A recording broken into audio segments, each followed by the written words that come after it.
presented by Khushbu Music।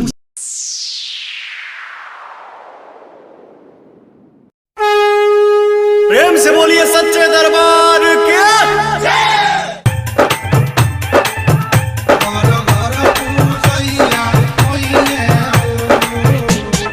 DJ Amit Tiwari अपहर। घर घर पूजैया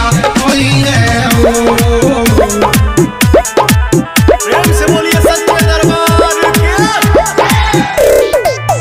आइल नवरात सैया जी बुझलो ना बात सैया जी काहे ना बुझात सैया जी मन जाना बात सैया जी घर घर पूजाई होई हो कालुए नु घरे अपना मैया वही है घर घर पूजैया हुई है हो कालुए नु घरे अपना मैया वही है घर घर पूजैया हुई है हो डीजे अमित तिवारी अपहर। अपना मैया वही है घर घर पूजैया हुई है हो प्रेम से बोलिए सच्चे दरबार के। पंडित के बेटावा से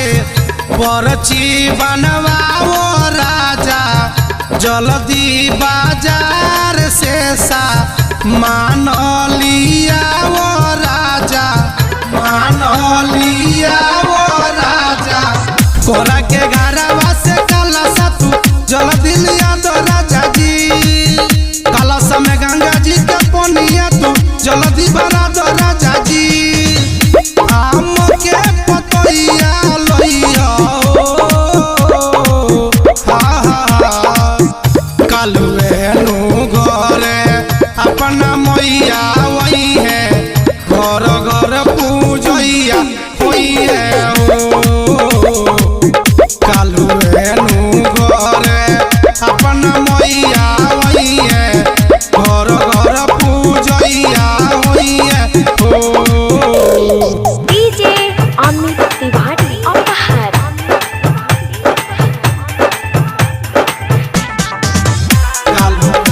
घरे अपना मैया वही है घर घर पूजैया वही है हो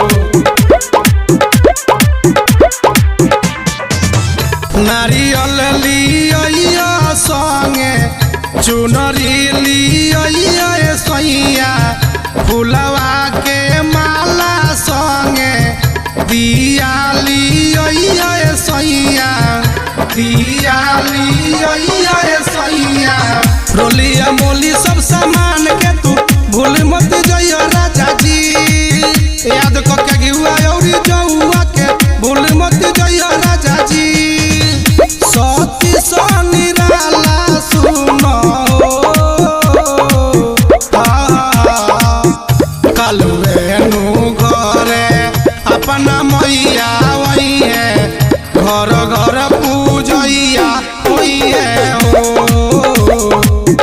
कालुए नु घरवा अपना मैया वही है घर घर पूजैया होई है हो